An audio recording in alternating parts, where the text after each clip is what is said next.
The Michael Berry Show. A fellow who has been recommended by several people, including Marissa Hanson, as I saw him speaking as a guest before the state legislature recently.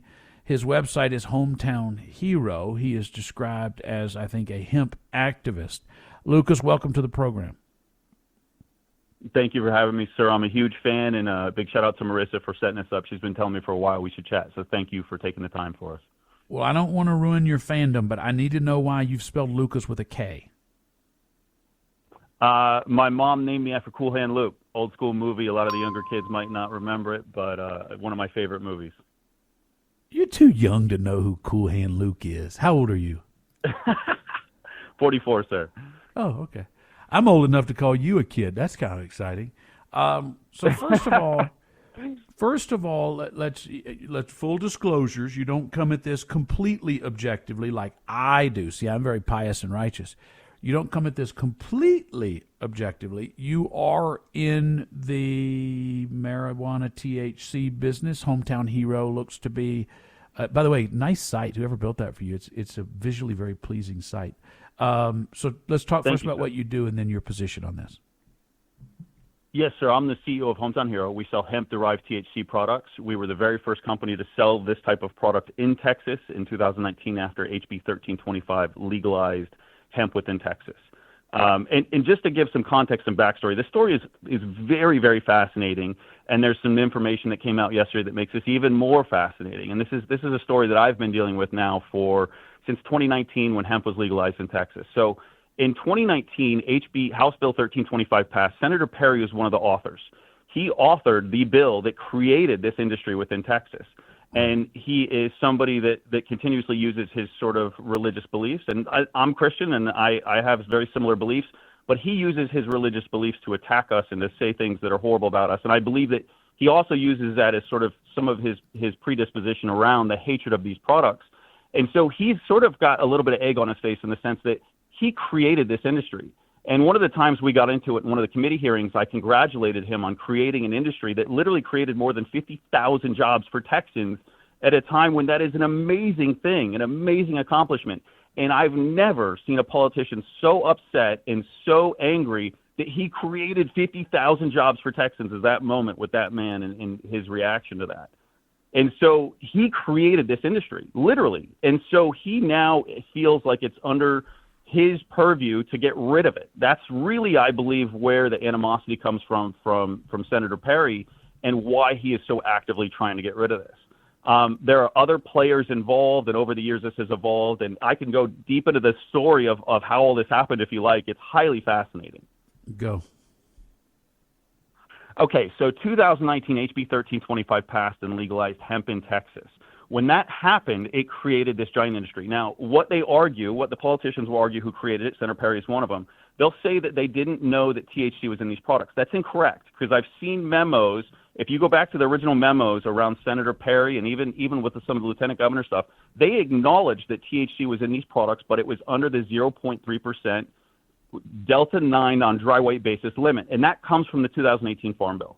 So Trump signed the 2018 Farm Bill legalizing hemp federally within the United States, and everything made from hemp, not just hemp flower, not just this, not just that, everything that comes from hemp that is plant derived is federally legal under one stipulation, as long as it contains less than 0.3% Delta 9 THC on a dry weight basis. So in nature, there's only one plant. There's Cannabis sativa L. The L is a long Latin word that nobody ever pronounces, but in all government documents, Cannabis sativa L is what is referenced as the single plant that hemp and marijuana come from. In nature, there's only one plant. Hemp and marijuana are government-created terms, they're regulatory terms, to distinguish cannabinoid within the plant. There's about 135 cannabinoids within Cannabis sativa L and hemp and marijuana. It's all the same thing. And so the government created these two terms to distinguish low THC cannabis and high THC cannabis. And they distinguish it by a 0.3% Delta 9 THC on a dry weight basis. So out of the 135 cannabinoids in that plant, there is one single cannabinoid that the government really angled in on. It's the main psychoactive cannabinoid. It's the one if you eat an edible or you smoke a joint, it's what's going to get you high.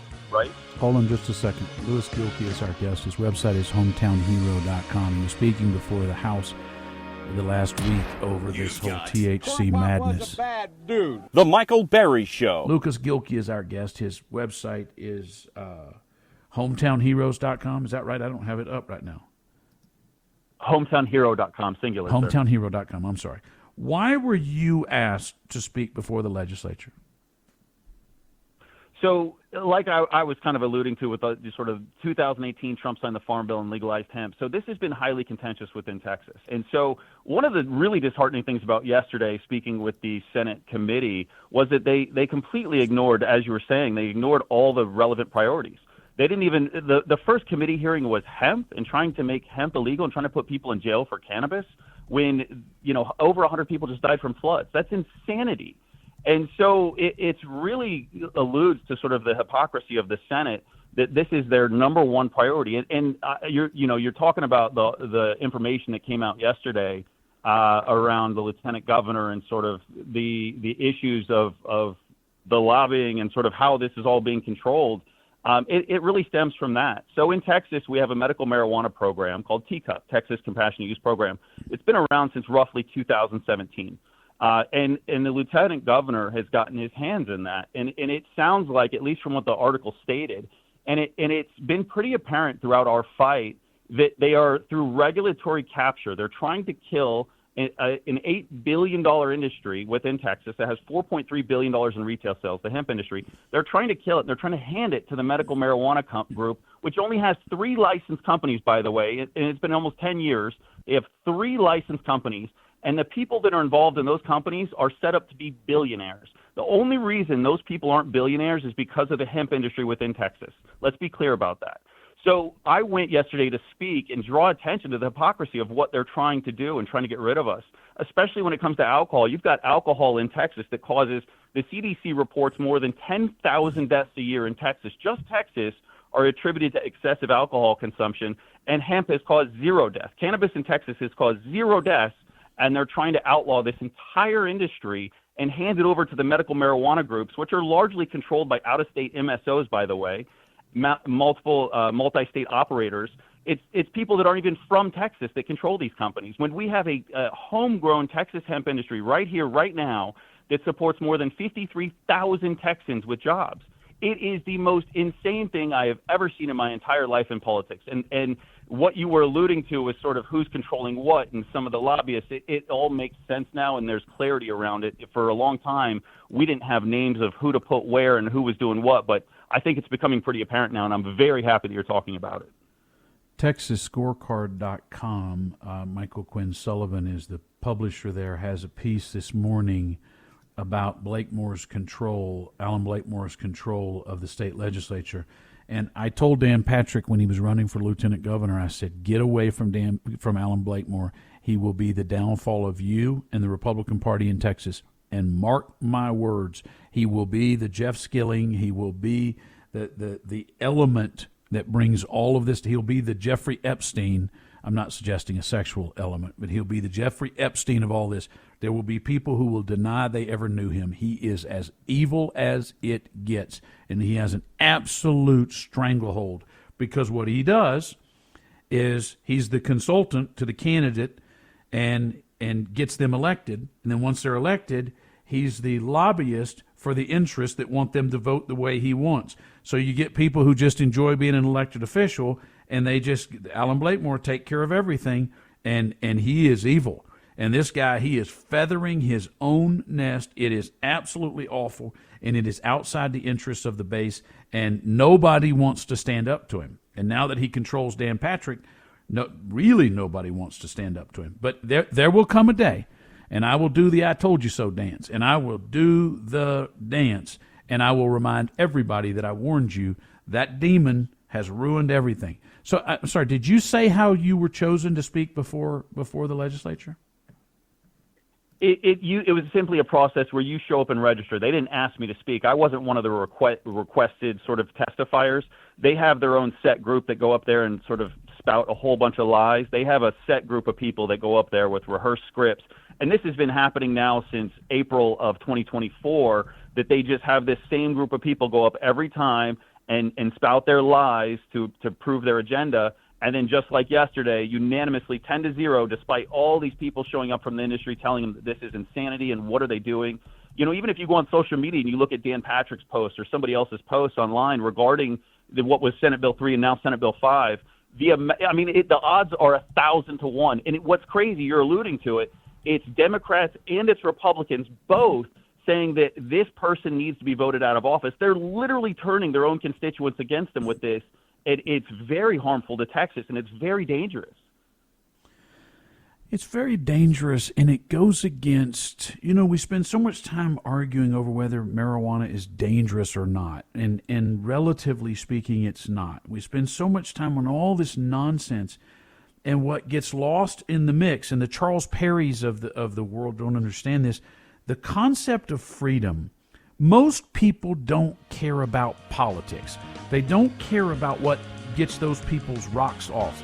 What they want is to run their business, live their lives, raise their kids, and be left the hell alone. And then Charles Perry comes knocking on the door to ask what the smell is inside. Hold on, Lukas Gilkey is after this. Frozen pudding on a steak. The Michael Berry Show. Jell-O brand pudding pops made with the goodness of real Jell-O pudding.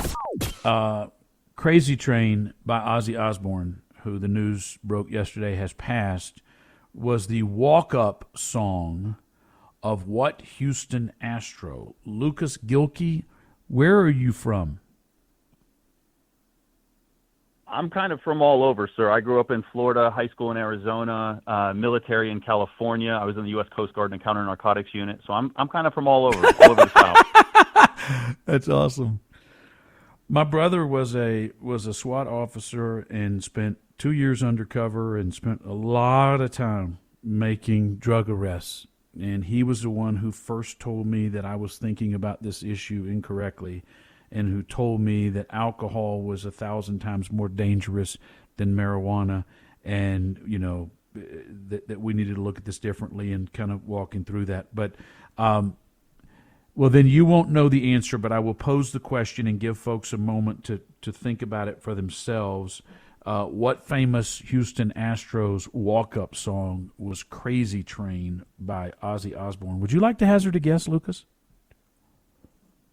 Oh, man, I have no idea. I'll be blunt. My life is absolutely consumed with this fight with the Texas politicians, and I don't watch a whole lot of sports, to be blunt. Jeff Bagwell was the correct answer. Jeff Bagwell. This was probably before you were consumed with this issue. And I read this morning, for longtime Astros fans, that Bagwell is the one who recommended Enter Sandman by Metallica. I did not realize that was not Billy Wagner's original walk-up song. His original walk-up song was, for those of you who get it right, pat on the back, his original walk-up song was The Fireman by George Strait. And Bagwell recommended Enter Sandman to set a whole different mood. Lukas Gilkey, in your mind, obviously you have a vested interest. Obviously you are biased. You own Hometown Hero. You're in the THC product business. My brother explained to me that the long-term effects, he would watch people. In fact, there was a guy we went to high school with who got really, really hooked on meth, and my brother would call and tell me after he'd had to arrest him again, and it just broke his heart. He'd say, if I knew what I know now back then in high school, I would tell some of the teachers, your whole anti-marijuana thing is misplaced. What you ought to do is get people off of alcohol. That's what causes, especially men, to beat the snot out of their women. It's what causes men to fight in bars, and it's what causes drunk driving. Folks on marijuana sit on their couch and eat Cheetos and watch TV and don't bother anybody. But when you're dealing with people every day who are coming in seeking this product, whether recreationally or self-medicating, who are these people? What do they look like? What's their demographic, and what are they wanting? It's not what you typically expect, and it's not the stereotype that we grew up with. And I'm going to challenge your stereotype of using cannabis to really kind of sit there and just eat and be lazy. So a lot of our customers are actually patients that are going through chemotherapy for cancer. They're veterans that have been prescribed a multitude of opioids by the Veterans Administration, by the VAs. The VAs go to, if you're a veteran, you go to the VA, their go-to is to give you opioids for almost everything. And then a lot of these guys end up on 17 different prescriptions because they're treating the side effects of the stuff that they're taking and then the side effects of that stuff. It's never ending. And so we've got a lot of customers that are veterans, and this is why we're involved with the VFW, the Veterans of Foreign Wars, which I love, and they're an amazing organization, national and state. Highly recommend, if any of your listeners are veterans of foreign wars, go participate in that group. They are wonderful people, and they are the most active and the best group that I've seen working with veterans in the country. And we're doing everything we can to participate with them. They have a lot of members that work with us, and they're even plaintiffs in our lawsuit against the state of Texas trying to ban hemp products because they understand that these products help so many of their members. And in the Texas Compassionate Use Program, a lot of people argue, well, it's there and people can get medical marijuana in Texas. It is extremely expensive, and it's also very hard to participate in. It's very limited in what they can do. The hemp products that we sell, you can go on our website, you can buy them with a credit card, and we can ship them to your house. A lot of people in Texas don't know this. We can literally mail you, because they're federally and state legal, interstate commerce is fully allowed. You can go on our website, you can purchase hemp-derived THC products, and we can ship them to your house. And you don't have to go get a license. You don't have to do anything. We do have age verification to make sure that you're of age. But other than that, you can participate in this industry as an adult, and you don't have to go through all this crazy stuff, which is, to be blunt, the way it should be. And you talk about alcohol and sort of the harm that it does. And I come from a counter narcotics background, and I've seen the harm that those drugs do. When I was 20 years old, I helped offload a $300 million cocaine bust. And it's just wild to see some of this stuff. And to see the demonization of cannabis when it really helps people. And I said I wanted to challenge your beliefs on it and sort of making people lazy. I personally have used cannabis products to lose probably close to 90 pounds and be the healthiest I've ever been in my entire life. What I have found, and I think what a lot of people are finding, is that using cannabis products to work out, to run, to work out, it's really an amazing anti-inflammatory, an amazing pain reliever, and gives you massive benefits, especially when you're older. I'm 44, and I can outperform a lot of kids in their 20s. And it's because I use cannabis products to train, and I use cannabis products to work out, and it is absolutely wonderful for your body. When you talk about the cannabis products you use, obviously there's sativa, there's different types of products and different intended outcomes. But let me say this before I say this. I don't see a problem if someone wants to self-medicate and bring down their anxiety or sit on the couch and eat Cheetos. I know that's not the sole reason. I know there are different effects, but I, for one, do not. I get a lot of little old ladies that say, Michael, you can't legalize marijuana or people will be lazy. It's not your job to motivate people to begin with, and some people have a mind that races and they can't get it to stop. It's not your job or the government's job to prevent that from happening. So I don't say that in a pejorative sense, but back to the products you use, tell me about that. So we make a multitude of products, mostly edibles. And so we've got a variety of different edibles. Like, for example, we also have vapes, and it's a vape that is 100% pure distillate that you can inhale. And there's no smoke, so it's not going to harm your lungs. It's not going to do all this crazy stuff that smoking a joint would do or smoking a cigarette. Very low impact on your body. And I'll go run 7 miles with one of our vapes in my hand and hitting it as I desire when I'm starting to feel pain and starting to just feel the stress and the pain of running. Running is really hard on your body, and I'm a bigger guy. I'm 6'1", and running for me can be a painful endeavor. It's not the funnest thing in the world. But I will say, using my vape and sort of getting in the right mindset, I can go 7 miles and jam out, listen to my music, and absolutely love it. And that is something that I can't do off of THC.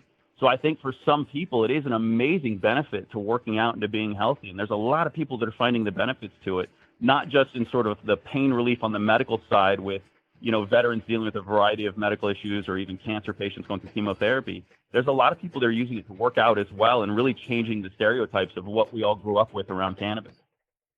I am not here to promote cannabis use. I am here to promote the freedom of choice of individuals to make their own adult decisions. Lukas Gilkey, thanks for being our guest, hometownhero.com.